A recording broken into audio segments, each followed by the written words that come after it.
What's up, y'all, and welcome to another episode of Primos Chidos. I am your host, Robin, today. And of course, I am here with the boys, Steve and Brandon. Say what's up, y'all. What's What's up, up? everyone? And Steve, would you like to introduce our new guest today? Yeah, guys, we have a guest today. I want to introduce to you a new friend that I made. Why don't you go ahead and say what's up? What's up? So this is Matt Sampere. He's basically does like everything. Like every time you tell me like what you're up to, you do a lot of things, right? Yeah. It tends to change every day. I don't really know what I do anymore. I don't know how to sell myself. What I do, it's always something different. So you're like an artist, right? Would you consider yourself one? Yeah, I would say that. I do. I work in the film industry. I've been a musician pretty much my entire life, and I've just been actively pursuing, Mhm. both of those careers the last 5 to 10 years. Film really started taking off for me the last 5 years, but music was always my passion. That kind of was the first way I started expressing myself creatively. What's it like being an artist in multiple mediums? It's really it's really difficult, but at the same time it helps me understand the other, because I'm a musician. I feel like I understand film more and vice versa. And I was just having a conversation about this with a buddy of mine. We were talking about I just recorded this new song last week, and when I'm writing a song, the first thing I think of is the visuals. What would the music video look like? And when I can start like picturing that, then I can start piecing the lyrics together, because it's like I want to be able to make music videos for all the songs that I'm making, and I want it to be something cool that people can like see visually. That's just, again, exciting to see, as opposed to, sometimes you hear a song and I'm like, I don't really know what's going on in the song. I don't know what this would look like. We've worked on music videos, and it's cool to see what other directors are seeing visually when they're hearing the songs. But for me, I'm always wondering, what is this going to look like? And same with movies. Now that I'm editing a feature, I'm thinking, oh, what would the pacing of the music be here? How would these beats affect this cut? Is it going to make this edit a lot tighter? Just by changing the music. And so they all help me understand each other in a little bit of different ways. Did you ever run into like the idea that I should focus all my creative energy in one medium, or is that a problem you often run into? Yes and no. I've always been told you need to just focus on one thing. You need to focus on one thing. But I love doing both of these things. I know I couldn't. I think there comes a time when I'm like, okay, for the next couple months, I need to put all of my effort into this. And then when that kind of, if a film project I'm on starts to kind of like wind down a little bit, then I can start diving into music a little bit more, which is kind of what I'm doing right now. But I've always been told like, oh, you need to just go into one thing. I'm like, I don't know. With me, because of my film career, I've been having a lot more opportunities with music. And because I do music, I've gotten a lot more opportunities from film. So I feel like the more you do, the more opportunities that are going to come. And that's something a friend of mine who's a director, I sat down for coffee with him one day, and I was like, hey, like, I want to direct, but I play music and I also want to act as well. And he's like, well, just do it all, because it's just going to open more doors for you, So you're like, so I mean, it's safe to say that you're involved in both the film business and the music industry, right? Yeah, I mean, I've been surviving in the film industry. That's where, the money's coming from. That's what's paying the bills, which I'm thankful for, because, it's hard enough to do that. Music right now is more of a passion thing, trying to figure out how that can turn into more of a career. But right now it's just, fun just to make music and put it out and play shows. It's just I need that creative release. I love playing in front of an audience. So I need that in my life, regardless if it's monetarily there. How would you compare the two industries? I mean, I know a little bit about the film industry, because I mean, I went to school for that, and like Steve, I want to get involved in the business, but I'm curious about the music industry. Would you say they're similar, or are they complete opposites? I know more about the film industry just from, I went to film school. I learned, the business. I've been working in that for so long. Where with music, I'm still trying to figure that out. I know a lot of other musicians, and it's like with the film industry, there's not really a clear path, especially if you want to be creative. If you want to go be an agent, there's certain ways of, getting up to that role. You can start in the mailroom, work your way up in agency. If you want to be a director, an actor, there's a million different ways you can do it. And same with music. It's all about just putting yourself out there and making content and hoping something kind of hits. And that's kind of what I'm focusing on now, is making content that, not only do I enjoy making and listening to and watching, but what is someone else gonna enjoy too, and hope that something will finally kind of like break. Yeah, before you like got into it, it's kind of funny. My sister's dressed as like Robin. It's like I kind of think about it like when you It's had the Batman mask. I know the black is actually for Batman. So Okay, all right. I always think about like his day jobs, right? Like how Superman has like a day job. He's Clark Kent. Yeah, Like, yeah. Before you got into like the music industry and like the film industry, what was your day job, and when did you decide Man. okay, I want to pursue art? I was when I finished high school, I was working. Oddly enough, I was working at like Spirit Halloween when I was in high school. Oh, wow. And that was a seasonal job. But I was getting through school. When I graduated from high school, I was like, music is going to be my career. I was always in bands in high school, and I was like, oh, it's going to take off. I'm going to have this great music career. What do I need to go to college for? And so I went to college, and my parents were like, hey, you can either go get a job or you go to school if you want to live here. And so I went to school, but then obviously I needed money, especially with music. I mean, it takes, you need to spend money to make money. Yeah. And so I was working, I worked at a car wash for 5 years. Like after classes, I would go to this car wash and I would work in, I'm from Syracuse, New York. And in the winter, it's freezing and I'm standing outside. It'll be like -30 out with the wind chill. And I would be standing out there just wiping down cars, and it's so cold. And I would make, some money just to kind of put gas in the tank. Then I'd go and I'd play with my band and, spend all that money or save it so that we could go on tour or something like that. So I was doing that. And then finally I had enough of this car wash. I couldn't do it. The weather was awful. I was not, I just needed to get away from that environment. And so my bandmate, his family owned an Italian restaurant. So I was working there for a couple months, and I was like, I can't do this. Like, I need something. I've been working so long in music and just entertainment in general. Like, I need something to break. And when I got accepted into film school, they had a job opportunity to work for the college TV station. And so I applied. I'm like, I'm not going to get this. I'm not ready for it. And at this point, I think all I've ever made was like, some really bad short films that I've made on like a little videotape camera. And then I did one music video, and that was the only experience I really had. And I ended up getting this job, and it was like almost a full-time job working for the college TV station. And so I went to that restaurant, and I was like, hey, I'm done. And I've pretty much been working in the industry ever since. Wow. Oh my God. That's like the dream, right? Like that's it, when I think about it myself, because I don't work at a car wash, but I work a lot with cars, right? Yeah. Like, so I every time I'm there, like not every time, okay, but it's pretty common to find myself there, and I'm like, damn, like I just really want to get like my film career going. I want to do something. So for like somebody in my seat, what's some like advice that you would give? And you just always got to be looking for opportunities. For me, I'm all, I'll go work a 12-hour day, and then I come home, and like there's the work you need to do for money, and there's the work you need to do for yourself. And I'm every night always trying to put in a couple hours into my career, whether it's just looking up new contacts to reach out to an email, or trying to come up with a new idea, even for like a TikTok video, right? Like TikTok, honestly, that's such a great app now. It really is. Yeah. So many artists are getting found that way. So just always finding ways of being creative and reaching out to people, and just know that it doesn't just happen overnight. I mean, I'm still waiting for, that next thing. I've been working at it for so long, but know that if you put the work in and you invest in yourself, even if nothing else comes out of it, you'll feel self-fulfilled doing it. And then eventually, once you start kind of getting that confidence, like things just kind of happen. Wow. Do you have any, we were talking about this kind of before the show. Are there any like crazy or wild stories you've gotten from working in the film industry? Because the one thing about working in the film industry is that you're working with artists. Yeah. And artists aren't exactly like the most normal people, I guess you could say. If there is, it's cool.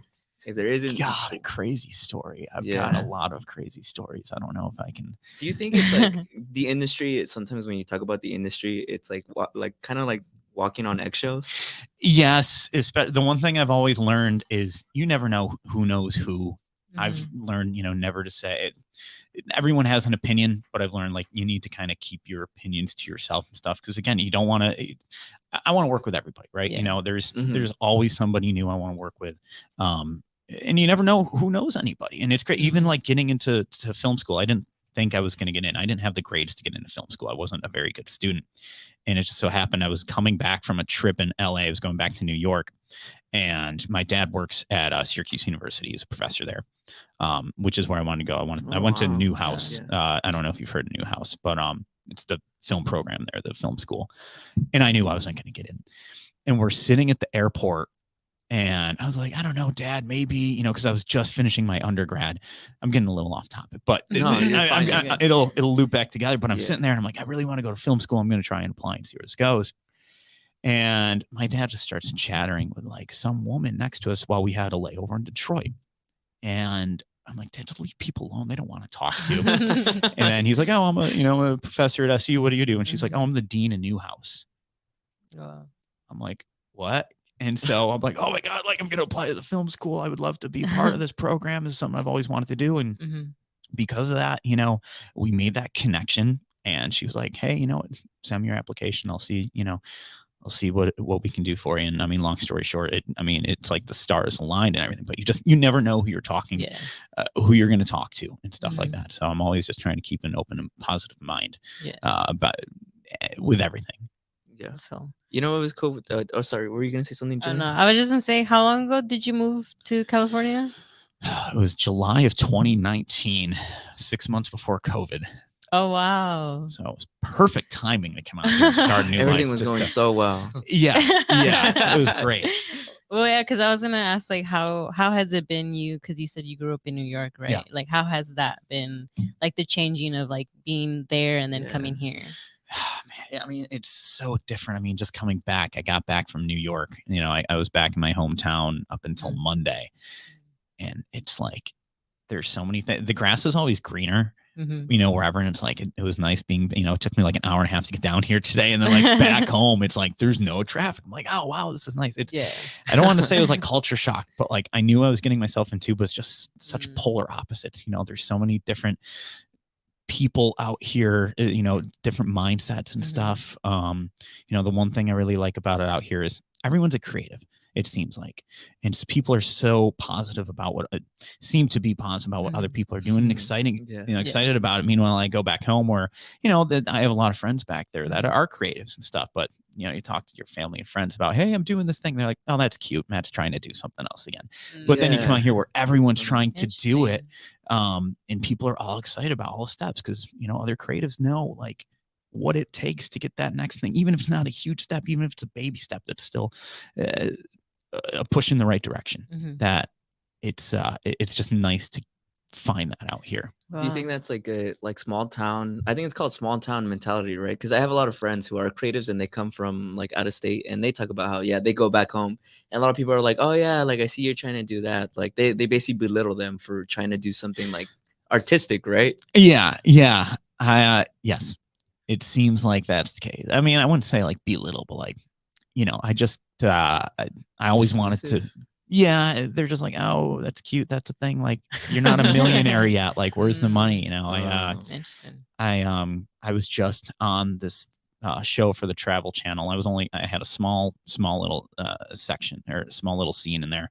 It was for Robert the Doll. I don't know if you know about that. It's this haunted doll that's down in Key West, Florida. Right, yeah. And it was on Travel Channel. Like, it was on TV. And I've never been on like TV. I've been on the local news in Syracuse before, but I've never been on like a nationally televised like thing before. And I was so excited. I told my entire family, and they're like, "Oh, all right." Did that crush you, or were you like, you're like, I kind of, it didn't really crush me. It was just kind of like, all right, it is what it is. Like, again, it's like, oh, you're not a millionaire yet. So there goes Matt doing another one of his things. So, but then, all my acting friends out here, my film industry friends out here are like, that's so awesome. I saw you on TV and blah, blah, blah, blah. And it's like, because we all know what goes into it just to get that small, that small step. So I don't think a lot of people, if you're not in it, I don't think people really understand what goes into it to get there. Yeah. I see, like, I remember when I met you, one of the most interesting things I asked you about your tattoos, right? Oh, yeah. The you can't tell, but the three of us are tattooed up too. Oh, yeah. But I wanted to bring it up because I'm like, so you're like, your genre is horror, right? Oh, yeah, absolutely. Where did that come from? I mean, I always loved like Halloween. Halloween was always my favorite holiday. And growing up, I had like this group of friends that you've seen like every movie. It kind of something like that. But I had a tight group of friends in my neighborhood, and on Halloween night, or just really any night, but especially around Halloween, my friends would go over to this one guy's house and they would just watch these horror movies, Friday the 13th, Chucky, whatever. And I'm like, Mom, I'm going over here. We're going to go watch like Friday the 13th part 10. And and she's like, the hell you are. You're not going over there. Like, you're 8. You're not watching this. And I'm like, oh, ma'am. And so I'm like, God damn it, ma'am. I don't know if I can say that on there, but sorry. No, you can say it. You can curse if you want to. all You right. can say whatever you want. Anyways. Fuck. Sorry. Anyways, You have to so let that one out. I had to get it out. It was a long drive here. But no, so anyways, my mom wouldn't let me do that. And then so my friends would go watch these movies alone, or without me. And the following day, like, oh my God, we saw this Chucky movie and this doll came to life and started attacking people. And I'm like, that sounds really scary. Like, I want to watch this. And then I just started like picturing like what these movie scenes were in my head. And like, oh my God, that must be so scary. Now I got to see it to see like if it lives up to this expectation. And then, it was just always so exciting. I just loved the monsters. And by the time I was like old enough to see these movies, and by that I mean I was sneaking them. I was like buying like the VHSs at like a flea market when my parents were sleeping, putting them in. I would see them and I'm like, it was a lot cooler in my head. And I'm like, maybe I should try making one. Mm-hmm. And I was like, oh, this isn't as easy as I thought it was. But yeah, it kind of just came from my childhood. I think of, parents always saying, no, you can't do this. It makes you want to do it more. And, unfortunately for me, and my parents, it kind of stuck. And they're like, why do you like this stuff so much? I'm like, Mom, if you just let me go over, I probably would be like a doctor or a lawyer or something like this. But no, you had to deprive me of that. Up, right? Exactly. Yeah. So it just kind of took over my mind from when I was a little kid to now trying to do this stuff. How do you feel about all the horror movies that are coming out now? Like, how do you feel about like the horror genre in general and the direction it's kind of going? I feel really good about it. Growing up seemed like horror movies were like less, trying to like think of how to word it. People didn't look at them the way they do now. Where now horror is so popular. I mean, especially this year alone, there have been so many great horror movies. This is a great year for horror. People love horror movies more than ever. And growing up, I didn't think there were a lot of horror fans out there. I was wearing a Michael Myers t-shirt to school. Everyone's like, why would you wear that? And now everyone's like, oh my God, I love Michael Myers. I love this. I love that. There are a lot of really good horror movies coming out this year, a lot more than ever before that I can really think of. Some really good, some some okay. But it's definitely a good year to be a horror fan for sure. I'm excited to see where this genre can go, because a lot of indie filmmakers too are finally getting their stuff in the spotlight, and and that's where these creative new original ideas are coming from. We've got a lot of sequels and remakes that have just come out, which are awesome. I love watching these sequels and remakes. I'm fine, but we're starting to see these newer, unheard of films that Hollywood isn't making coming out and like getting the spotlight. And it's just really exciting, not just for, horror fans, but just fans of movies in general, to see something new. Yeah. How does it feel? Because you're a big fan of Pumpkinhead, right? Oh yeah, absolutely. So does it like with Halloween? It recently got like a reboot, the trilogy, right? Yes. Does that like excite you? Because you're like, I don't know a lot about Pumpkinhead, but is Pumpkinhead on the verge of getting a reboot too? There has been talk about a remake of Pumpkinhead for even since I was in college. I mean, it's been a while. Like they did 2 sequels for the Sci-Fi Channel. I mean, I was still a kid. That was probably 10 years ago when these came out. But there's been talks and announcements about a remake of Pumpkinhead for so long, and I don't know what's going on with it, but I'd love to find out, because I would love to work on it. Part of me is like, oh, maybe it's just, it's waiting for me to get my movie out so that I can go remake it, because I would love that. That would be the dream job. But no, there's been so many announcements about a remake coming out, but I don't know where it's at. But I'm hoping we'll hear something soon, or I'm hoping that maybe I Wait, can get which, attached. which to it. one? Which one's that one? Yeah, I've never seen or I've heard never of seen Pumpkinhead. Pumpkinhead? Yeah, go Oh ahead my and God. break it down for them. Go All right, ahead. so and break it down. Pumpkinhead for it's a great this is Pumpkinhead on my forearm. So the guy, so Stan Winston, who created the Terminator, Jurassic Park, like the monsters in the movies, created the aliens, The Predator. animatronics and stuff. Yeah, he did the dinosaurs in Jurassic Park. I mean, he's done Wow. any monster movie. Uh-huh. He's probably made those monsters. And so, anyways, Oh. Pumpkinhead was his directorial debut. That was the first movie he made, and it's based off of a poem. I don't even remember all the words to the poem, so I'm not going to bring it up. But anyways, but basically, the movie is about this father and son who own this this little like store, on the middle of the country, and the dad leaves home to like go pick up some like feed for one of the customers or whatever, and son's running the store by himself. Meanwhile, these dirt bikers are driving around, and kid's dog gets loose, and he goes out into the desert to like, or the hills to like go get his dog, and while these dirt bikers are out there, they accidentally kill his son, and the dad comes back and finds his son basically left for dead, and grabs his son and then brings him to this this witch that is apparently has like the power to like bring the dead back to life or something, kind of similar. And so he wants to get vengeance, and in that he's like hoping he's going to get his son back, but what he doesn't realize is it's going to basically just bring back this monster to go after the people that hurt his son. But little does he know that like by bringing back this monster, he starts becoming attached to it, and so he starts slowly transitioning into the monster. I don't want to give it away if you haven't seen it, so I'm not going to say too much, but basically it's it's a revenge movie.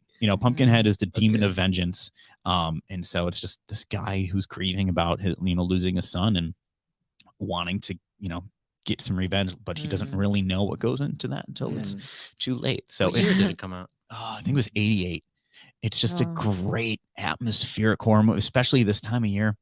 It's the perfect Halloween movie to watch. Like, So you recommend to everybody watching? Everybody watching this, yes, watch Pumpkinhead. There's 4 of them.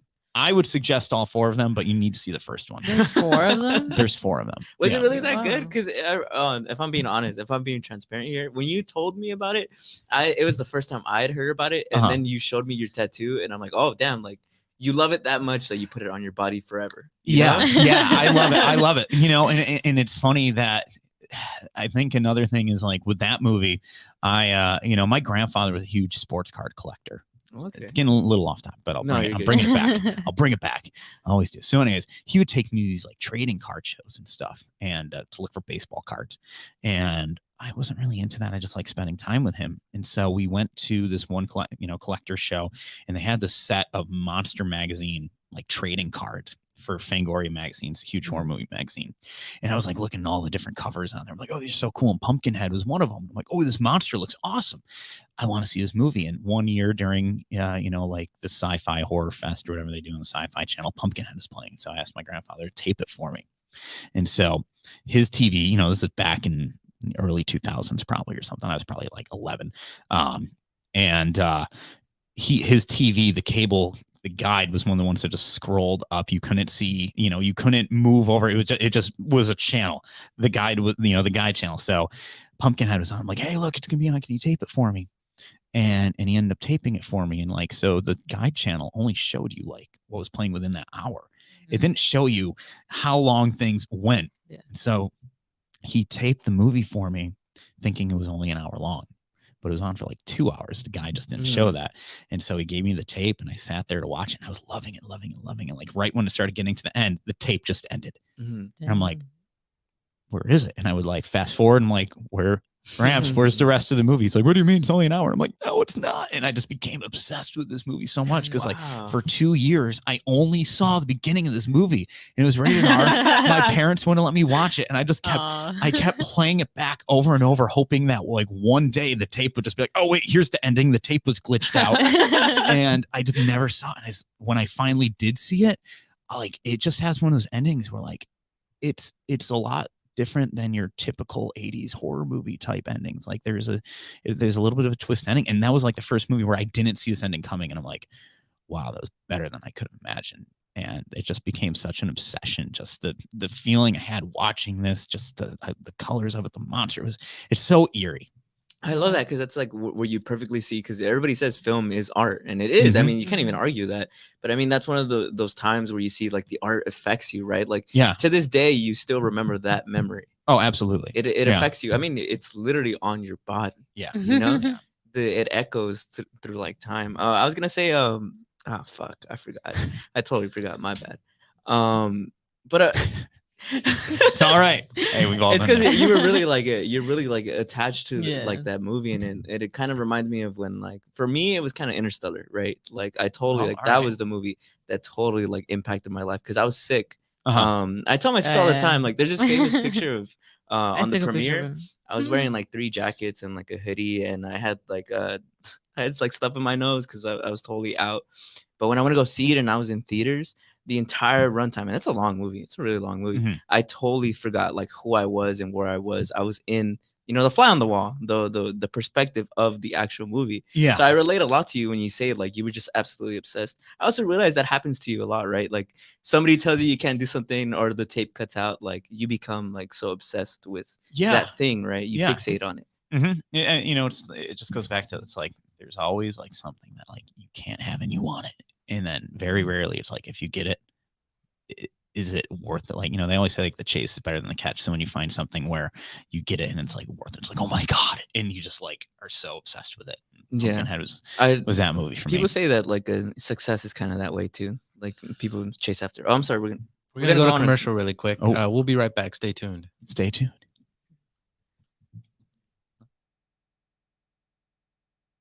Because you go to Texas, I guarantee you. The Hub Radio presents. Oye, locos, this is Rennie with the Brown Skin Investors, helping communities of color learn more about financial literacy. Catch us every Wednesday at 8 p.m. on TGN Latinx.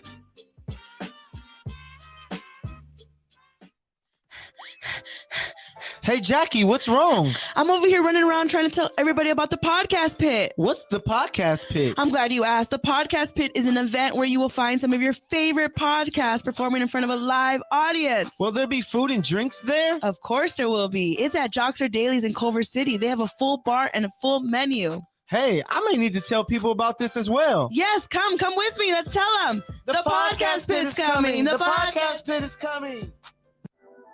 Hey, my name is Jasmine Sweets, and I'm so excited to be bringing you The Sweet Spot on TGN Vibes, Good Vibes, and R&B. Playing the old school, new school, and in between. I'm coming to you this summer. Stay tuned.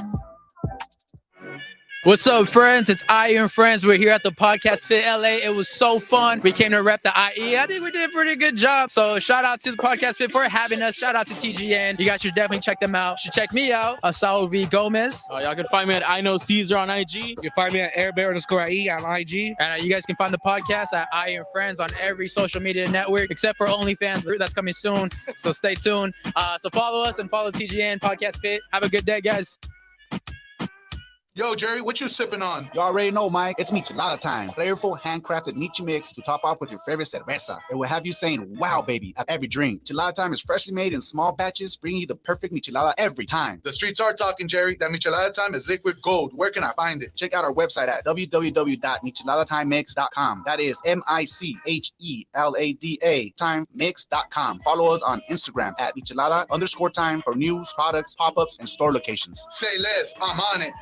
Hey there, business owners. Don't miss our limited time offer. Advertise on the Good News Radio as low as $2 per commercial slot. That's right. Promote your business up to 4 times a day, every day for a month on live radio. If you're interested, email us at contact@tgnradio.net. Once again, that's contact@tgnradio.net. Are you trying to buy a home, car, or make other investments and being discriminated against because of your credit score? At credit909.com, our professionals can help you remove judgments, student loans, child support, medical bills, and other erroneous and negative items on your credit report. Call 800-752-9763 today for a free credit analysis and consultation, or text credit to 909-688-5461. Yo, what's cracking, fools? It's your boy Caesar Leo. What's up, everyone? Welcome back to the Primos Chidos featuring Matt. So we were talking about horror a little bit earlier, and we talked about Halloween. Halloween, for those of you who don't know, is like very significant in the sense of like slashers because they kind of started a precedent. predestined. Laurie Strode, right? Her character Jamie Lee Curtis. She was famously the first? Would you call her the first final girl? I mean, she was really the first one I think that kind of like donned that like Yeah. name. I mean, there were other ones. I mean, if you look at like Texas Chainsaw Massacre, I can't remember. You know, my buddy's gonna kill me because he's a huge Texas Chainsaw Massacre. I mean, Texas Chainsaw Massacre, there's a final girl, and even you know, and that was what 74, and I'm sure there's movies before that where there's a final girl, but it wasn't until Halloween where people are like, okay, she's a scream queen, she's the final girl, and then we started seeing that trend in later horror movies. And every movie had a final girl. There's it's always a final girl. Yeah, that's what I wanted to bring up because people make that argument that arguably a lot of horrors and slasher movies are like feminist because they're always kind of like at the end the significance is in the spotlight is put on women, which I think is kind of interesting because people can also make the argument the other way, right? That it's not feminist because it shows women as like, oh, they can't protect Like themselves or I don't know. Based on you're like very educated on horror movies, would you say which side of the argument makes more sense to you? You know, in recent horror movies now, there's a movie that I just saw that I love so much, Terrifier 2, where I heard about that. It's so good. And we have this badass chick kicking this villain's ass. And we haven't, I feel like we haven't really seen a character like hers where like, you know, you watch movies like, again, you look at Halloween, Laurie Strode runs, she stabs Michael Myers, continues to run. This chick goes after this guy, like she knocks down the killer. She's not stopping. She keeps going after him. I'm like, yes, finally someone in a movie with common sense. And it's awesome to see a character like that. Finally, like doing what I think, like, you know, most of like the audience would be thinking, like, why are we doing this? And so in this whole movie, she's like building this like this kind of like angel kind of like warrior costume and stuff like that. And it's just such a cool character to follow her journey, to kind of like see her what her home life is and see what her struggles are and how she's overcoming that, and how like again, I mean, she gets beat up pretty bad too by this like monster guy. His name's Art the Clown.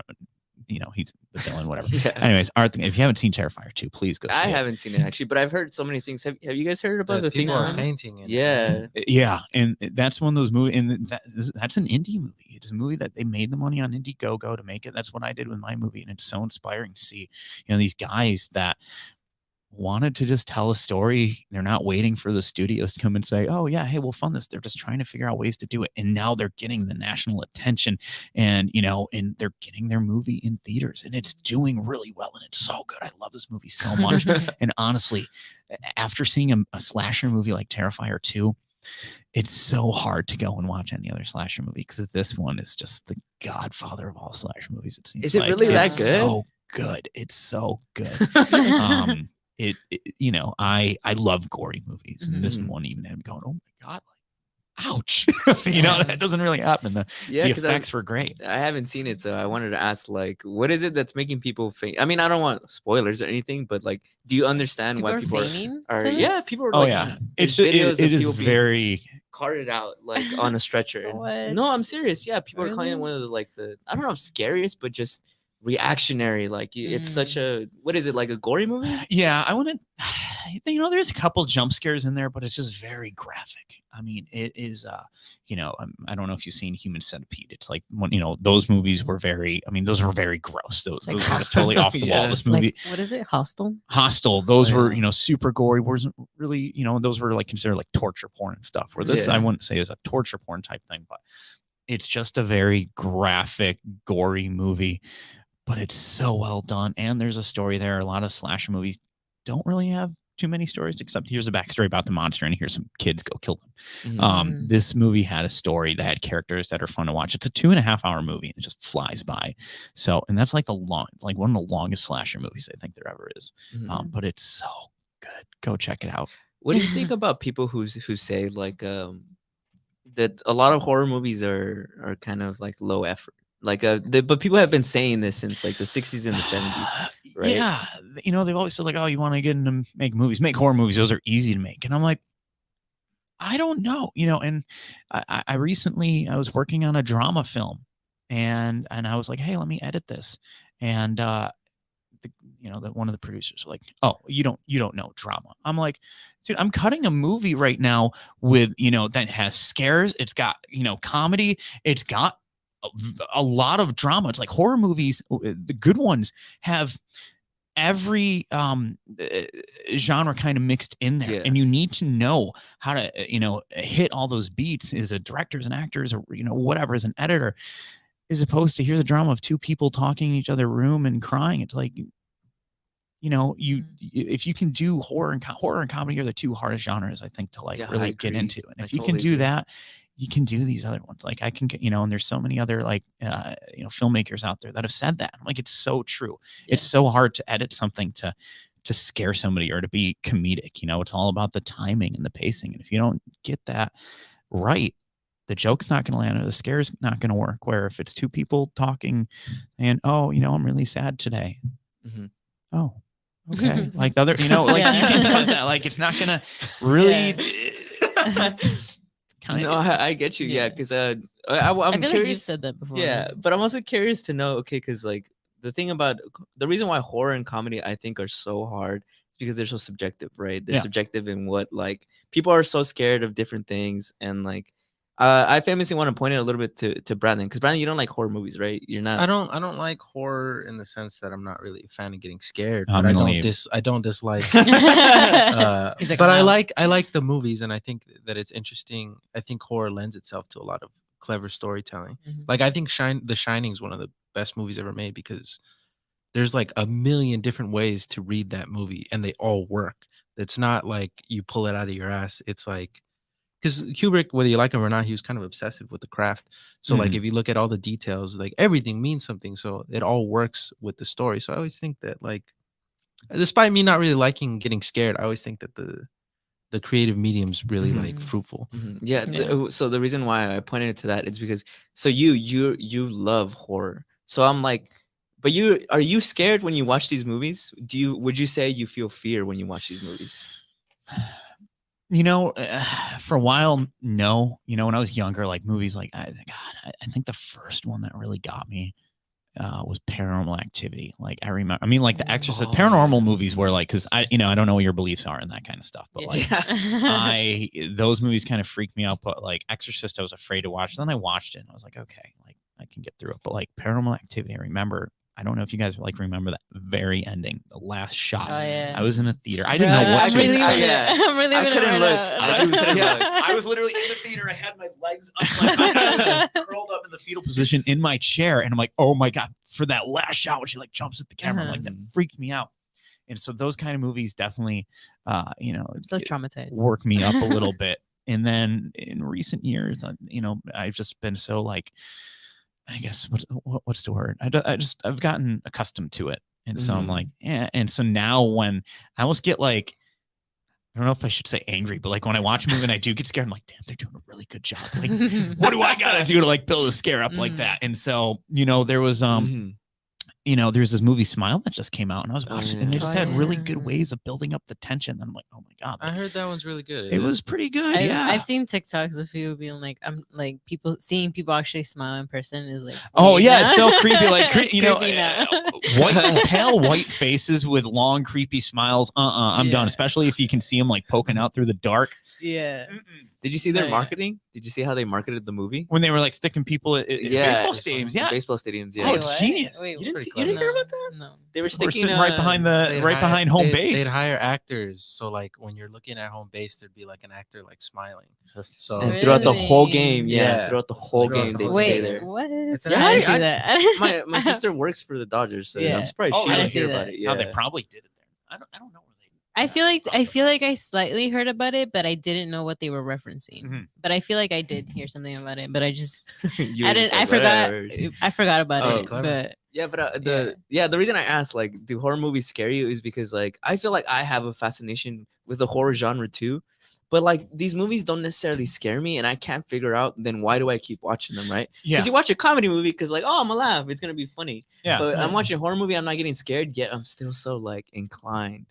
They're just fun movies, there's so many horror movies that come out where like I'm not getting scared of them. They're just fun to watch. It's fun to watch how these other people react to these situations. And I think there's some horror movies where I'm like I'm put into the mind of these characters experiencing that, and it's all again kind of the way these things are shot. And then there's other things where it's like when I'm watching a serial killer chase 5 people around, I'm not really terrified of that. But if I'm watching a movie and it's like a girl walking alone through the house and she hears this noise and just, especially when they're doing a lot of like POV shots, when we feel like right there, it's like they're putting you in the character's perspective. That stuff freaks me out. Even like I'll be scrolling through like TikTok at night and they're like, oh, don't watch this alone. And it's just like, it's just a video that someone took on their phone going around their house like this. I'm like, I don't want to know. I'm good. Nothing scary has happened yet, but I'm not watching this right now. Nope.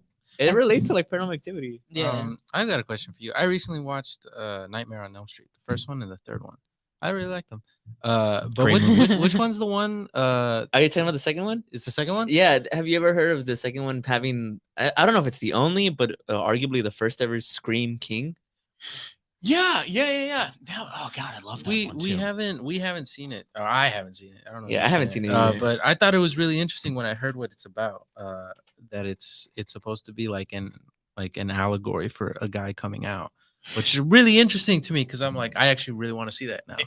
Honestly, I love Nightmare on Elm Street Part 2. That's so good. And I didn't really, looking back at this movie now, because the lead actor in that movie, I believe, put out a documentary kind of about that whole topic. Now, I guess it's considered like one of the first like gay horror movies. Yeah, it is. And the first time I watched it, I didn't see any of that, but I got on watching it when I'm 12, 13. Yeah. And then going back and watching it, I'm like, oh wow, I can see that. I can see where people were like picking up this stuff. No, yeah, because I heard that it's a lot of people didn't like it, but if you watch it with that in mind, or that it's supposed to be about that it elevates the movie a lot more. Yeah. So I'm really interested to see it. It is. I love the first 3 Nightmare on Elm Streets. I love to death. They're so good. Wes Craven's New Nightmare, that was the last one that Wes did. But the 2 is really good. I love Nightmare 2. Really? That's the one that I hear gets at least when it came out, it had a lot of hate on it because I think it's almost completely different, right? I still haven't seen it, but I heard it's completely different. Like even the rules Freddy Krueger, I think, operates on, right? Yeah, 1 and 3 are the ones everybody really goes to, but I love, the first 3. 2 is just, it's got a special place in my heart. But again, these were the ones I was growing up with as a kid. And I just fell in love with, and it is different. It's a lot different from the first one. It's just a fun Freddy Krueger movie, and that's when Freddy was still scary. After the third one, he started becoming a little bit more comedic. Kind of like how Chucky was. He, the first few ones, he was this dark serial killer. Yeah.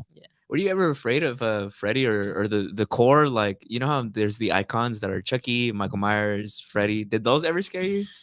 Yes. Growing up, again, before I really saw them and I would see like bits and pieces, it would freak me out. I would always try. The only time I really got to see these movies when I was a kid was I'd go to my grandparents' house. They had cable. My parents didn't have cable. And so I'd go over there. I would flip one on if it was on. Like I remember putting on Halloween for the first time. I was so excited to see it. And my grandma put it on. And she's like, I don't know why you like this garbage, blah, blah, blah. And like, it was just this one scene of like, it was the first shot of Halloween where it's a oneer going through the house from Michael Myers' perspective. And I hid behind the chair. I was terrified. I could not watch it. And it wasn't until like years later, I finally saw it and I'm like, okay, like I love the movie. I'm like, oh, that wasn't as scary as I thought. But when you like see things kind of out of context, it's terrifying. There was a shot in Nightmare on Elm Street. I just put it on, it's on for like 15, 20 seconds. And it's just this girl running through the hallways. You probably know what I'm talking about because you just saw it. When Nancy's running down the hallways and she bumps into the janitor, and then all of a sudden, she's like, no running in the hallway, and then like lifts up her Freddy's glove. I'm like, oh my God, I shut it off. I ran outside. My grandfather's in the front yard, like raking leaves, and he's like, what's wrong? I'm like, the movie. I think the shot where she's in the body bag kind of got me. Yeah, that's another great shot. You know what I'm talking about? Yeah, no, it's all bloody, right? And then she looks back, and it's just like a pool of blood, right? I hate in horror movies when there's like a jump scare that's supposed to be like bad in the context of the movie. Where it's it's a fake jump scare. I hate them. It's a cat. I hate those when they get me because I'm like, well, that's yeah. Well, there's some that just aren't earned. Like I think if they're building, if the movie's leading you to expect one thing and then it's something else, but they made you believe that it was going to be something else, I feel like they did their job. Where there's other movies where it's just like, hey, here's 2 people walking. And then there's a random shot of like a cat jumping out. Yeah. It doesn't, you got to build up the scares. Like, it's the same thing with a joke. Like, you can't just like say something. And, well, I mean, maybe you can say something and have it be funny, but with Something like random, scares, yeah. like you need to build up to it, you know, or if it's a jump scare that's just gonna come like that, like it has to be scary. You can't like tease somebody with like, here's a shot of a cat, or you know, water bottle. Well, I can't even talk. Water bottle just fell off the desk. I don't know. That's not scary. I was gonna say, how do you feel about well, because I don't like horror movies either. I'm just a very scaredy cat. I really am on the wrong thing right now. But It's how okay, have dude, you I like how it. have you Alright. felt about like when people say that some horror movies are like cursed and stuff? Ooh, Like, does that like scare you, or like do you feel it's like some type of way of like? Because what was the The movies? Omen, right? The Yeah, the Omen's there's, the like, really big one. yeah. Omen was a big one. The Exorcist was a big yeah. one. Poltergeist was a huge one. Conjuring yeah. too, or Annabelle, one of those. Oh, probably. I think because that- Annabelle's yeah. supposed real, right? Yeah, she the doesn't doll, look. She the doesn't. doll. She doesn't Yeah. look like that in the Yeah, like. it's She like a does in the Raggedy Ann movies. doll, Yeah. But she's actually like a real Yeah. thing. Yeah. Well, because it's like you said, right? You don't. It's like you can believe in whatever you want to believe in, but like the universe is objective, right? For all you know, maybe like that stuff is real, and like I guess it's better to not find out, right? So I think that's what people kind of Well, go because into. I think the Omen one is the one that's like really like weird. Which one's that one about? Which That's one's the that? one about the Antichrist. Yeah. So But I is that think that's the- why it's a little These because kids, it's like you know. family like adopts, I think, the son Right? of the devil, Yeah, Damien, and then like he's got these like supernatural powers and Yeah. stuff like that. I know Poltergeist because they used real human remains, right? Well, Poltergeist is supposed to be some about Native Americans, right? Like it's supposed to be about Yeah, the The house is so- built on like Native Yeah, American so, burial like, ground, stuff like that. Yeah. Yeah, that's probably weird, It's stuff right? like that. Yeah, personally, I wouldn't mess around with. Like I said, like I'm not even a religious person, but it's just like I understand why people want to stay away from those things because it's like Yeah. I don't want to find out if it is real. Yeah, no, exactly. Well, it's funny like you bring that up because first off, there's a show called Cursed Films we should check out because it talks about all these movies and they interview the casting crew from these movies to find out their experiences. And but like I know I kind of thought my movie was cursed with the stuff that like I had happening, and I was like, maybe I wasn't meant to make this movie, but whatever. Like jokes on you, we did it. But you know, even like you know, so I did this Robert the Doll thing, and so Robert the Doll is what inspired the creators of Chucky to make Chucky. Oh wow. And with that doll, you know, apparently it's cursed and it's cursed people and stuff like that. And this is true, you know, paranormal stories that people have been like saying from their own experiences. And if you look at the doll, if you see the doll, if you're in the room with it, you have to respect it. You have to, if you want a photo of it, you have to ask permission. Or else, like, if you insult this doll, it will curse you. And there's so many stories of people like having terrible things happening to them if they disrespect the doll. And so my character in the show is someone that obviously disrespects the doll, but on the set, they had a replica of this doll. And there's rumors that even replicas are known to be cursed, apparently. And people on the set were taking it so seriously. You know, I was walking in, I'm like, yeah, I'm going to take a photo. This is so cool. I love this stuff. And then there's other people like asking permission, like taking it so seriously because they didn't know and they were superstitious about it. And, you know, it's working in film production now. I'm seeing that, like, yeah, like people. I mean, look, you got to be safe on set, no matter what you're doing. But to see, like, you know, that, especially with a paranormal type thing like that, people taking it so seriously, I'm like, wait a minute, are there really like cursed things out there? Yeah. Oh my Like, oh my god. And so wait, so you were just like still freely taking pictures of the doll? Oh yeah, I mean, I got tons of selfies on my phone. I'm like, hey, like, check this out. Like, this is awesome. Did anything happen to you? I woke up the next day. I woke up the next day. My These bank three account, you know, I got lots of stories. I don't know if they're related, but I'm going to blame them on the doll. So nothing drastic, I would say. Hopefully. So, How long ago? God, we shot that in March, April. This year? Yeah. I think you're in the clear. I think I'm in the clear. And Yeah, then hopefully. we put out, the show just aired, when was it? Last month, I think September 30th. It came out. It's like this 2-hour special. So I'm in it for like 20 seconds, but it's still cool. Like, it was one of my first things to do. So, yeah, that just came out, and you know, and you can hear all about the doll and like this curse of it. It's called The Curse of Robert the Doll. But yeah, people were taking it very seriously on set, which was cool that people believed cool, in yeah. that too. Because I thought people would just be like, oh, whatever, we're just doing some ghost show about a doll, whatever. But people are like, no, like this thing, we got to respect it. We got to, you know, appreciate the rules of this thing. I don't know, man. You got a lot more balls than I do. I don't know. I would be like Mr. Dog, can I please take a picture? People were doing that. Yeah. Well, Well, I 'cause was- I mean- yeah, go no, I ahead, was go just gonna ahead. be like, it's because like the reason I don't like, I guess, horror movies and all that type of genre is because first, for Paranormal Activity really traumatized me for like 2 weeks. I was like, I couldn't shower because I kept thinking someone was like behind the curtain. I couldn't sleep with the light off because like I kept thinking if I turned it on, someone was gonna be there. But it was like in Paranormal Activity, you don't see anyone, but it's just like the way that they kind of filmed it in like the house movies, right? And Mhm. we've kind of all grown up seeing those films, right? Yeah. So I was kind of like, since then it kind of just like traumatized me. And then the last recent one is Hereditary. Oh, And that then I was movie's so kind of like, good. She no, didn't finish I didn't it. finish it because I was like, nope. We were I like can't do it. 15 minutes in, and she's like, I don't want to watch this anymore. Yeah. Like, but I understand that like some of them, the stories is pretty well, like it's pretty good. Like I started watching like The Conjuring and Insidious, and some of them were okay, and then some of them I get like the storyline of like the families and like them being cursed, like it's fine, but then the jump scares is what like I don't like Yeah. specifically. And and I love jump scares when they're like, when they're really well done. There's some, like we were talking about, like they've got to be earned. Yeah. But if you do it right, What's your favorite jump scare in a movie? the one that always comes back to me, the one that literally, I mean, there's not a lot of movies that like gave me nightmares and freaked me out, but there was one movie I remember, again, watched it at my grandparents' house. I don't know if you've ever seen American Werewolf in London. Is that the one that's really famous for the transformation? Oh yeah. Rick Baker did the effects on that. I think he won like some sort of, I don't know if he got like an Oscar for it. He won some type of award for these effects.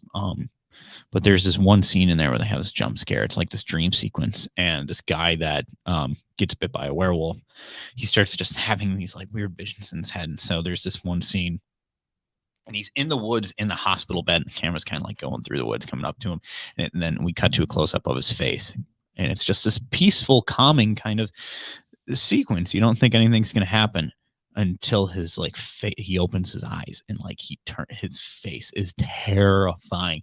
As soon as I saw that, like I ran out of the room again. I could not sleep for weeks because of this one shot, because I was so not expecting it. I mean, I had my face close up to the TV. Like, oh my God, this movie's so cool. Oh my God. That one always stuck with me. And then I ended up meeting the actor that played him. I think it's David Naughton. That's it. And I had him sign that exact like photo too, and now I have it like hanging up at home, which is cool. But damn, you see Julie, he conquers fear. He took a picture of the doll, and then the scene that I scared eventually did, because I remember I didn't like Chucky or like Freddy vs. Cougar, and like Freddy now, versus Cougar. Freddy versus Jason. I my want to bad. see this movie. And then now I like watching like Bride of Chucky.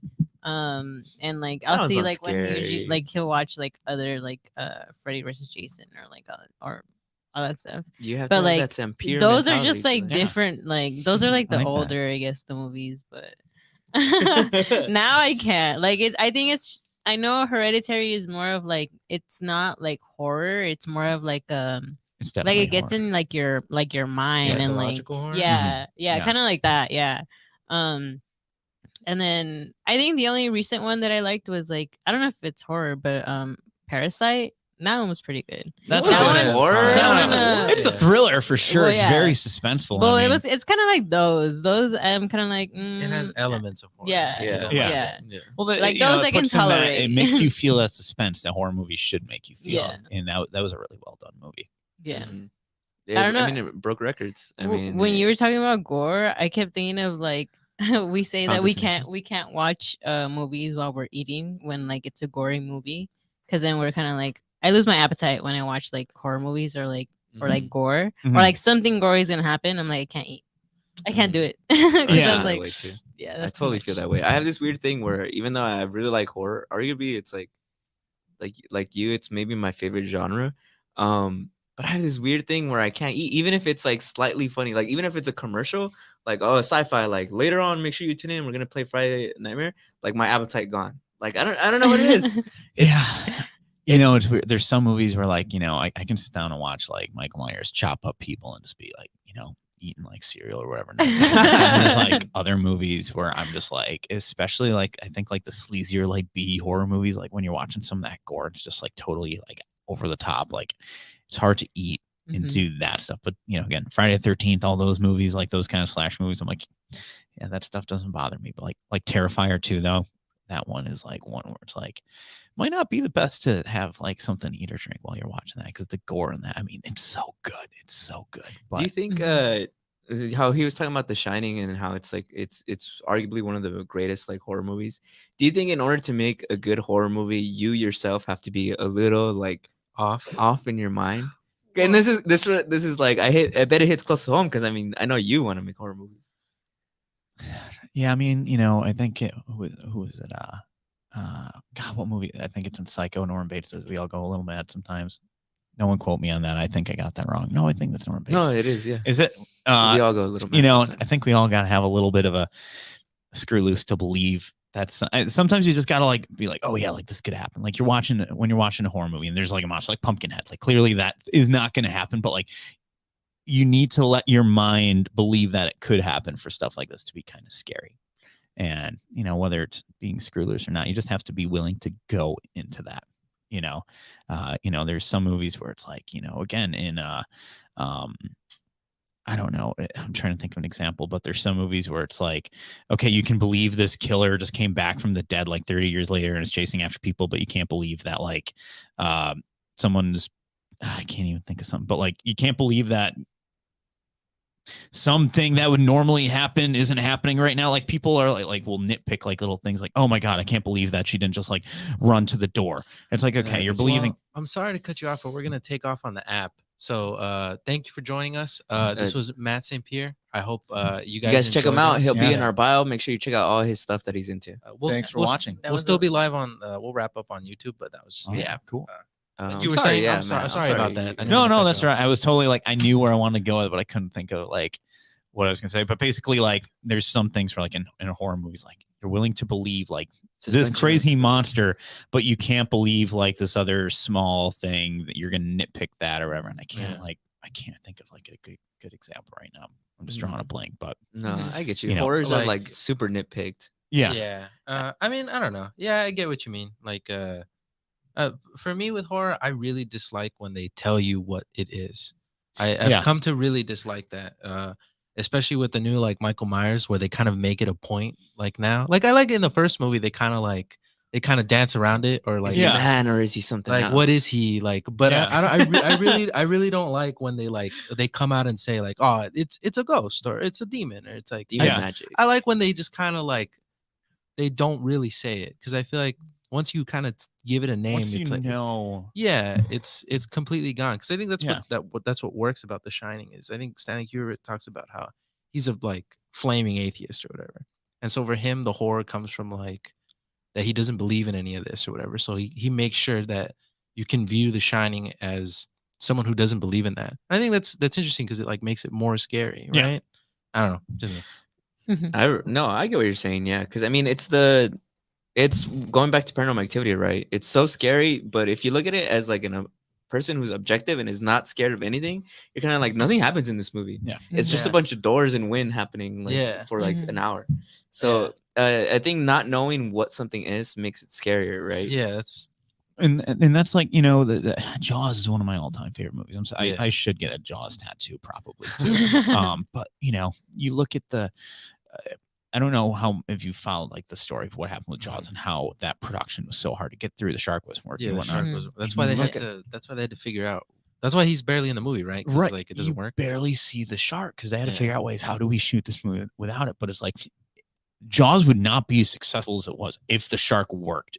The reason the movie worked is because they give you a little bit, they give you a little bit more, they give you a little bit more. You still don't know exactly what the shark looks like. Then they show you a little bit of it, but just enough where it's like. You still don't really know, but you can kind of see it. And then at the very end, they show you the whole shark. And I love how that shark looks, and it still kind of holds up in a way. And there's a reason why it's still the best shark movie. And I think a lot of movies now, some of them suffer from showing the monsters too early. Yeah.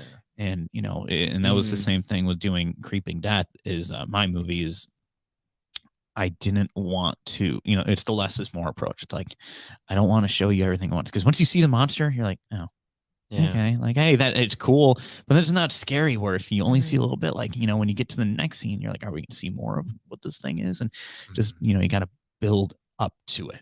Because your imagination's never gonna get beat. Like Yeah. you know what you're afraid of, and your mind's gonna like fill in those gaps better than any filmmaker ever could. Yeah, So I exactly. think it's always like impressive and genius when like they can really like get away with not showing it. That like the first Halloween I think is really cool because I like that Michael Myers isn't like they just never really say if he's like a guy or not. Yeah. But I really don't like that they're like he's just a guy now. I mean, that's why his nickname is the Shape, right? Because Yeah. it's more of a presence, right? Yeah. It's like how can you even beat something that isn't physically there?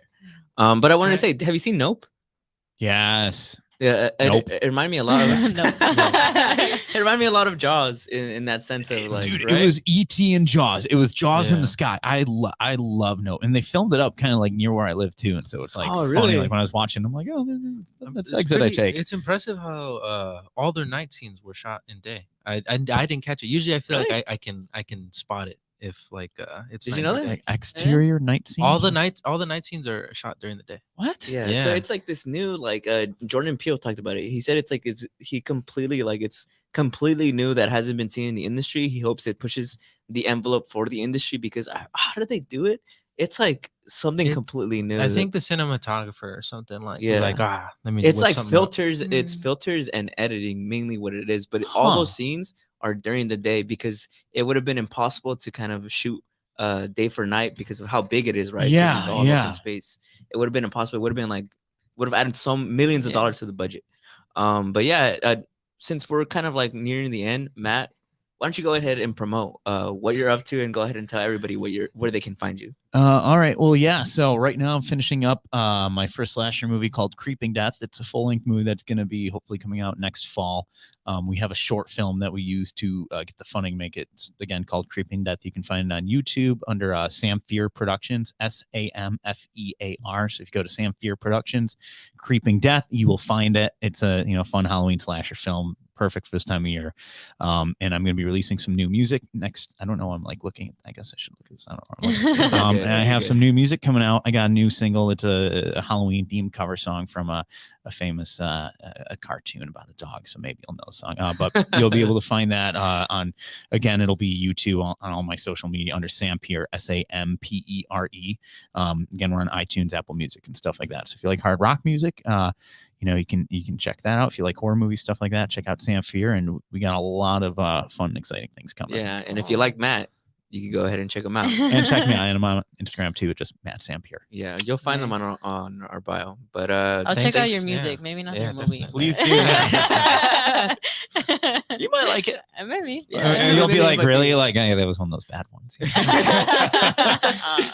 Well, thank you guys for joining us every week. We'll be back here next week. This is Steve signing off. This is Jules. Make sure y'all follow us. Robin, what do you on, mean? Whatever. You gave off your Robin. secret identity. It's too late now. Make sure y'all follow us on Instagram and TikTok at Primos Chidos Radio Show, and make sure y'all subscribe to our new YouTube channel. We just made it. Oh, yeah. At Primos Supercut. Chidos, y'all should check it out. Our supercuts. Yeah. You'll see Matt there. Yeah, you'll see him there. Make sure y'all follow us. We'll see y'all next time. Brandon, what you got to say? Thanks for joining us. Be sure to join us next week. Thanks again, Matt, for joining us. It was a great. Thank you guys show. for having me. This We was hope fun. to have you on again. So Yeah, I love that. anytime. Yeah, it was a good time. See you folks next week. We'll see y'all. Bye. Bye.